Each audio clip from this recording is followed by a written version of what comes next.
103. Welcome to Study Session 1. The Idea of Social Institutions. Introduction. Social institutions have become important systemic mechanisms through which social life is regulated. By this, man is able to understand his place, his role, and interdependence of various institutions which exist to affect his or her life. From birth to death, social institutions play a significant role in shaping, molding, and ensuring the society works the way it should. When any of these institutions shirk in its responsibilities, other social institutions will be affected. This explains the interdependence of social institutions. When you have studied this session, you should be able to define social systems, explain various functions of social institutions. The idea of a social system. Can you remember the saying that man is not an island to himself? Indeed, man, woman, exists and enjoys his or her being by virtue of social interaction. You will realize that you have friends, relations, co-workers, neighbors, among others to which you interact with. At the very beginning of man, God realized the need for interaction and that it was not ideal for man to be alone. Hence, Eve was created and Adam had somebody to share responsibilities with. They started interacting. This was the foundation of interdependence from the time of Adam. Every society, no matter how simple or complex, is made up of different groups of individuals interacting within a recognized social system. Indeed, all existing social organizations in every society can be regarded as social systems in as much as they consist of interacting individuals. A social system may be defined as a plurality of individuals interacting with each other according to shared cultural norms and meanings.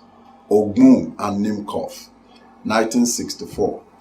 Charon, 1979.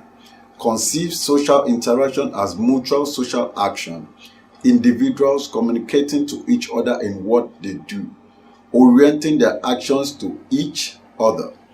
These interacting units are basically persons, but there may be groups of organizations of persons within the system. The concept system is important because the effectiveness of an organized activity depends upon the nature of the interaction of the parts. For instance, the effectiveness and smooth running of a university depends on the existing relationship between the various component parts. These are the Vice Chancellor, the University Management Council, the University Senate, the academic staff, the non-academic staff, the students, among others. Similarly, a company may also be viewed as a social system composed of various interacting faculties, departments, bureaus, and communities such as the accounting department, the human resource departments, the purchasing department, the audit department, etc. The departments and divisions are composed of human beings. The nature of their interaction will determine their level of production. There is need not only to balance the parts, but also to ensure harmonious relationship of the human unit. Let us use your family as an example of a working system. In the family are the father, mother, and the children. Typical of every social system is that roles are assigned to individuals. These roles are expected to be performed if the system is to function effectively. Thus, the father is expected to supply the financial and material needs of the constituents, wife and children, while the mother performs the roles of a wife and mother. The children are given roles too.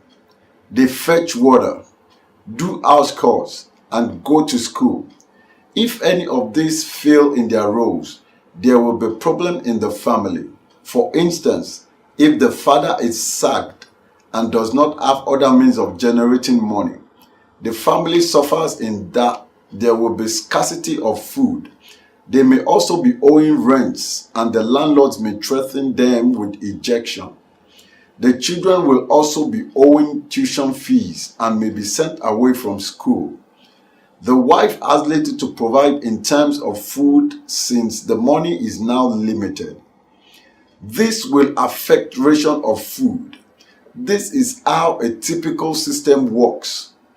A problem from a part of the system will affect other parts. Ideally, any social system can be viewed as a network of roles. A relationship can be dyadic when the behavior of a particular actor is meaningfully oriented to another actor. For instance, the role of a doctor is in relation to his or her patients. The role of a teacher is in relation to the students, while the role of a banker is defined in relation to the customers. Also, a husband role is defined in relation to that of the husband. When roles are defined this way, actors must perform to ensure that the relationship is sustained. Performance or non-performance of these roles is sanctioned positively or negatively. This is to ensure that persons in dyadic relationship internalize the standards of behavior expected of them. As a result, a student who performs well is positively sanctioned through awards and prizes, while the student who fails to meet the university minimum cumulative average is advised to withdraw. Negative sanction. A relationship can also be triadic. This happens when friendship is enlarged beyond the dyad. Look at your friends and ask the question, how did you meet them? You may have met them through introduction by your own intimate friend. This will ensure that even when one person decides to withdraw from the relationship, others will carry on. In other words, social interaction is built on set of social networks of relationships.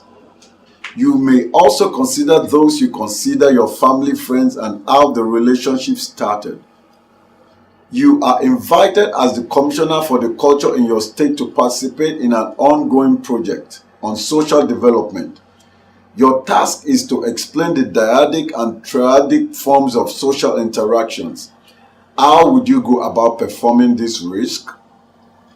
Feedback.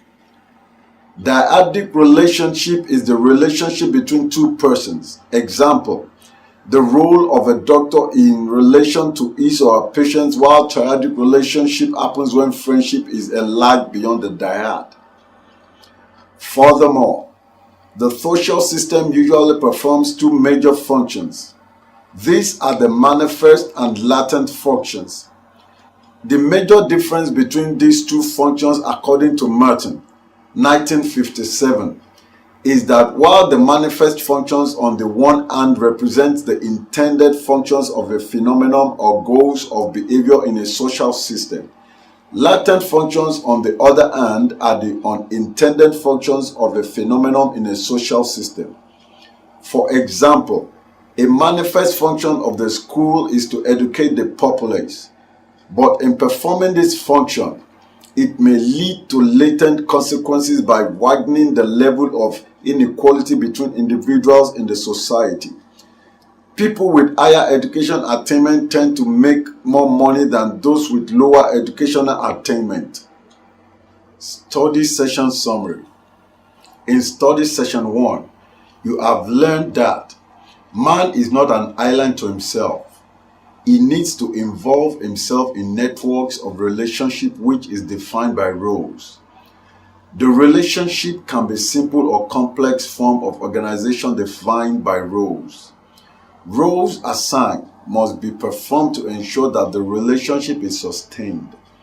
However, well carried out roles are positively sanctioned, while the failure to perform interacts negative reactions or sanctions. A relationship can be dyadic, 2 persons, or triadic, 3 persons.